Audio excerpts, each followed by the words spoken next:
Are you looking to up your real estate investing game? Well, you're in the right place. Welcome to the Sub2Deals Show with your host, Sub2 expert William Tingle.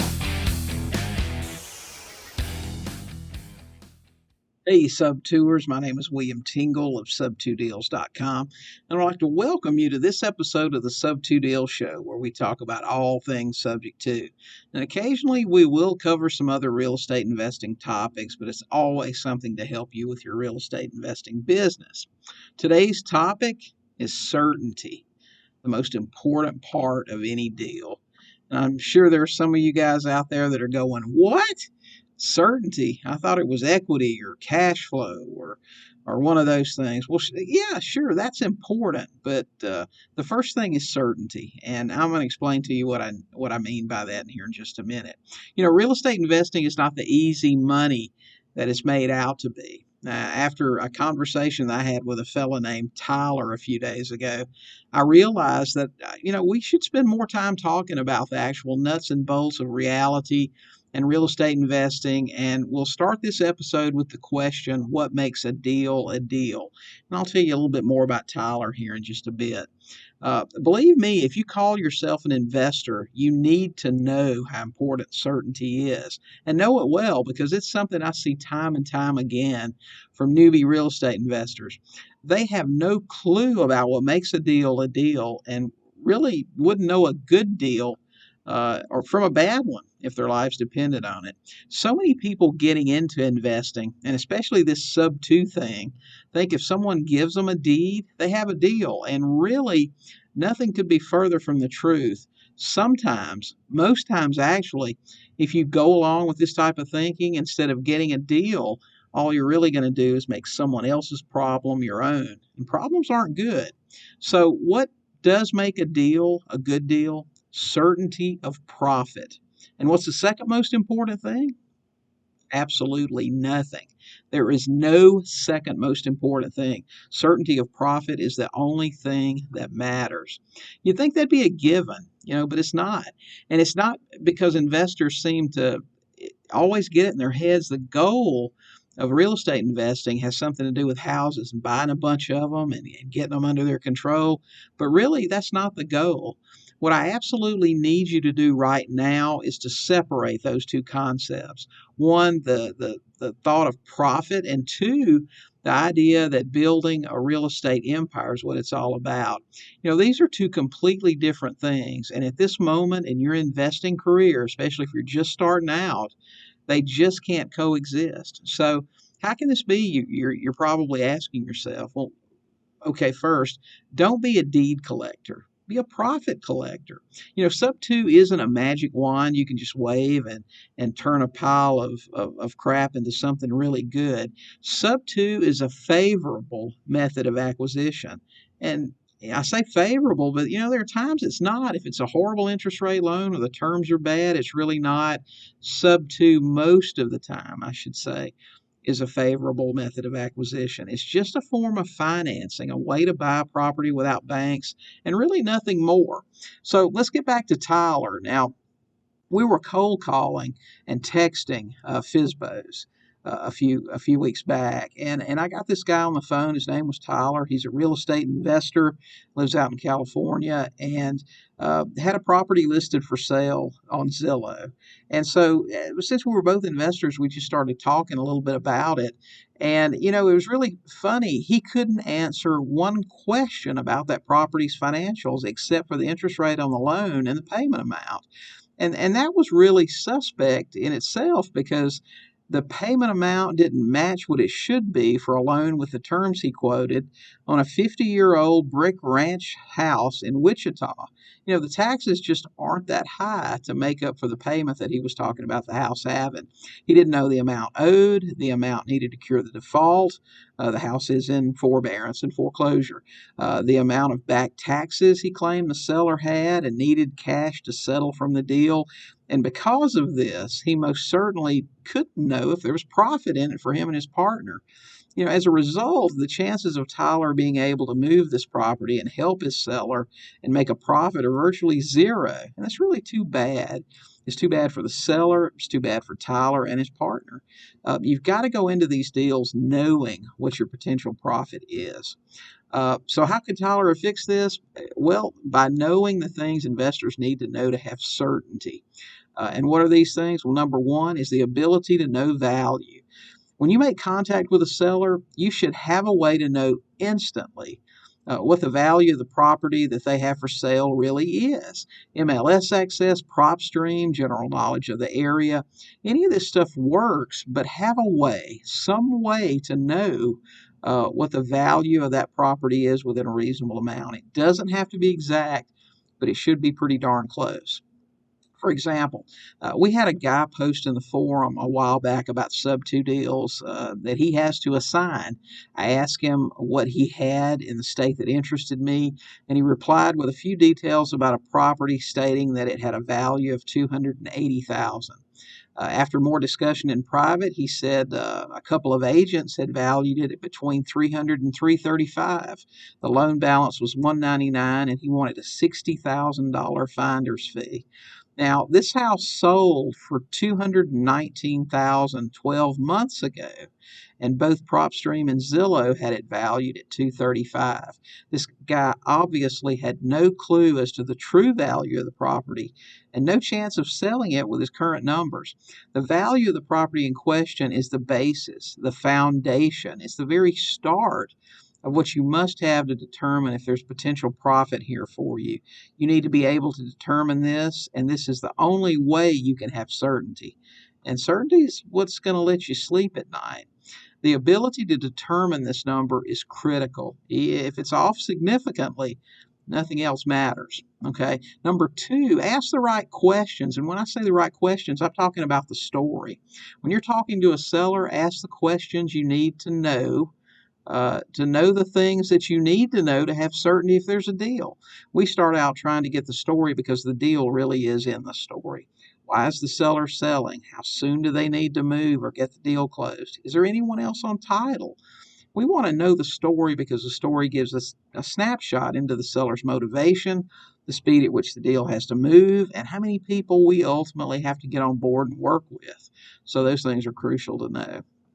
The next thing you need to know, asking the right questions, is financial. There are certain things you must know if you're going to have certainty on whether a deal has profit for you. The seller will have to answer these questions for you, and if they refuse, there really isn't anywhere to go from there. If they won't give you the basic financials on the property, as far as what's owed on it, what they're wanting for it, and those types of things, you just can't go any further. You have to put those people in follow-up and just let them cook for a while. Your seller, the one you want to be speaking with, will usually answer these questions with little to no hesitation. The ones who will not just need a little bit more time. Is there a mortgage on the property? If so, how much is owed? This question will tell you if our way of buying, subject to, is even a possibility. If there's no mortgage, you'll either be looking at a cash offer to the seller or a straight seller finance offer. It's also important for another reason. If the terms of the loan are such that there would be no monthly cash flow either with renting or selling with seller financing, there must be equity so you can retail the property and make a profit. Next question will be, how much are the monthly payments? Does the payment include taxes and insurance or homeowners association? If not, how much do they run each month?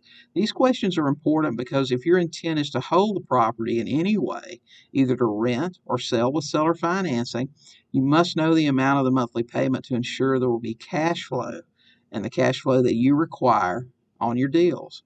You would not believe how many investors I talk to wanting help analyzing a deal who don't even know if the payment amount they have is principal and interest or principal, interest, taxes, and insurance. In states like California or Texas or New York, where the taxes can be as high as the principal and interest payment, this is huge. Know the payment and what it includes. Next question would be, is the loan a fixed rate or adjustable rate? Nothing kills certainty more than a loan with a movable interest rate. I'm not saying these are automatically a no-go. What I am saying is that adjustable rate loans will adjust. And with rates where they are today, most aren't going anywhere but up. What this means to you is less cash flow, almost certainly, at some point in the future. If the loan you're considering taking over has an adjustable rate, know the caps and limits. This will let you know if there's a lifetime limit on how much it can go up and a limit on how much it can go up at one time. Most have this feature, but don't assume yours does. Know what it has. Again, certainty is what we need. What is the term on the loan? Knowing this will make some sense out of what appears to be a high monthly payment. Maybe their loan is on a 180-month term instead of 360. This will lessen your cash flow monthly but make a big difference on the back end profit. Is there an HOA? If so, how much are the monthly fees? I hate HOAs. They control what you can do with your property. They can raise their fees with a simple vote of members. They control improvements you want to make or deny them altogether and more. They have a ton of power over your investment, and their costs can be expensive.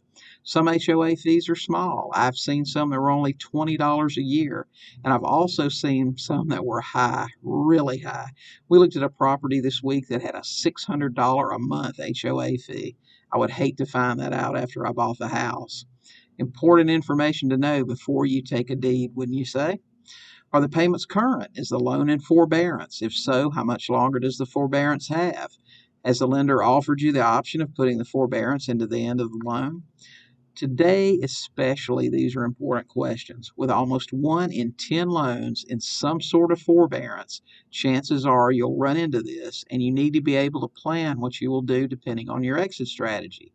Even if the forbearance has to be paid once it ends, if you are selling the seller with seller financing, your buyer's down will almost always cover the amount. If you plan on renting, you may have to come out of pocket, but that doesn't have to be a deal killer. You could use private money or some form of financing to pay this amount. The important thing is that you know what to expect so you can plan accordingly and have certainty. What is the condition of the property? This is important because if the property needs work, this work will have to be paid for, most likely by you. Does it need work before it can be occupied, or does it need simple things like updating, which do not affect the ability to habit the property? On the phone, I have to trust that what the seller is telling me about the financing, condition of the property, and so on is true. Your due diligence process will uncover deceptions or mistakes the seller made in answering your questions. Like the lady in foreclosure who called me at midnight the night before the foreclosure auction, wanting to know if she could get a deal done before the auction in the morning. She conveniently forgot about 7 junior mortgages she had on the property. And no, we couldn't get that one done in time. What are you needing to get out of the property? If the seller is wanting cash, we need to know. Since you already have the story, you know the value and what is owed, you probably already have a good idea of what the seller is going to be looking for in the form of cash or equity. Yes, some will be unrealistic, but most know their situation and are just looking for some type of debt relief. If they need cash to take care of something, moving, back taxes, some sort of debt they want to satisfy, it helps to know so you can offer other solutions if available. These are the basic things you need to know when speaking to a seller and putting together the things you need to know to have certainty on a deal. While speaking with a seller, they may tell you things that warrant further questioning, but these questions will enable you to have the facts you need to make a pass or play call on the deal.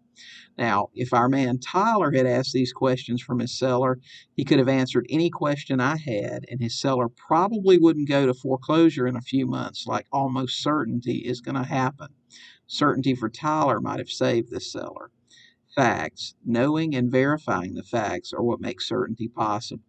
When you speak to a seller, get the facts, verify the facts, get certainty, and make money. Guys, that's it for this episode of the Sub2Deals Show. You can find the show notes for this episode and a complete transcript at sub2podcast.com. If you enjoyed this episode, we would love it if you would subscribe and give us a 5-star rating and review on Apple Podcast. It only takes a minute, and it helps others discover the show. You can subscribe as well as leave a rating and review by visiting Apple Podcast and just do a quick search for the Sub2Deals Show. You can also find us on YouTube. Just look for Sub2Deals.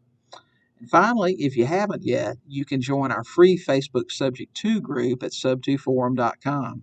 So until next time, keep learning, keep talking to sellers, and you will buy some houses. Thanks so much for listening to this episode of the Sub2Deals Show with William Tingle. If you enjoyed today's episode, please leave a review and subscribe. And for more great content and to stay up to date, visit sub2deals.com and on Facebook at Sub2Deals. We'll catch you next time.